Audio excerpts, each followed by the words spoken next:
Burada da yüklen ama. Dolap.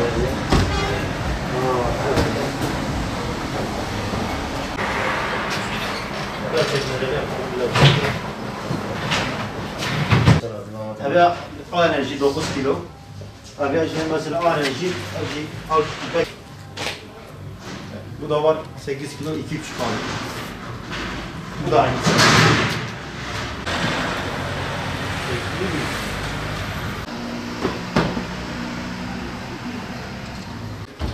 Şu anda bu buzdolabının sıfırı 7-8 bin lira, burada 2 bin lira. Güzeldir, hiçbir sorun sıkıntısı yok. İkinci el alıp satıyoruz. Bazı eşyalar sıfırda olabiliyor.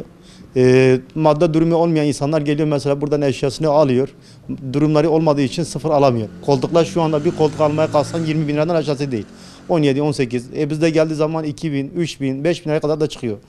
Beyaz eşya şu anda nereden baksa bir buzdolabı 45-46 milyardan aşağısı değil.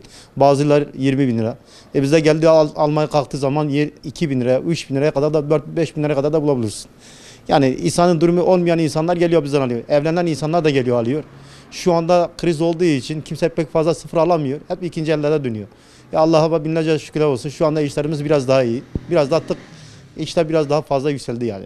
Evden mesela yeni çıkan, bazı insanlara ihtiyacı olmayan insanlar mesela eşyasını satıyor. Biz de gidiyoruz, alıyoruz. Bozuk olursa da tamir yapıyoruz. Temizliğini yapıyoruz. Ondan sonra normal bir ailedara satıyoruz. Yatak odası, beyaz eşya, buzdolabı, yani aklına ne gelirse ev eşyası komple var, bize bulunuyor. Spoçim ikinci el eşya alıp satıyoruz. Çamaşır, buzdolabı, koltuk takımı, yatak odası, evle ilgili her şeyi satıyoruz hemen hemen.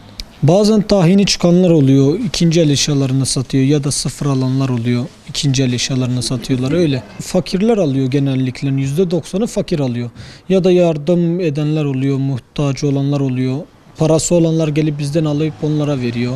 Koltuk takımı 0-15 ise bizde 2,5-3 en fazla 4 bin liradır çok temiz olanlar. Sıfır çok yükselmiş, o yüzden millet de sıfır alamadığı için ikinci ele yöneliyor. Geçim zor olmuştu. Köyden geldik dedik belki burada çalışalım daha iyi olur. Valla bu dolap alacağız. Hani giyim için, elbise için alacağız da. Sorduk 10 milyar, 8 milyar geliyor. Valla birçok dedi adam dedi size 1400 yapalım.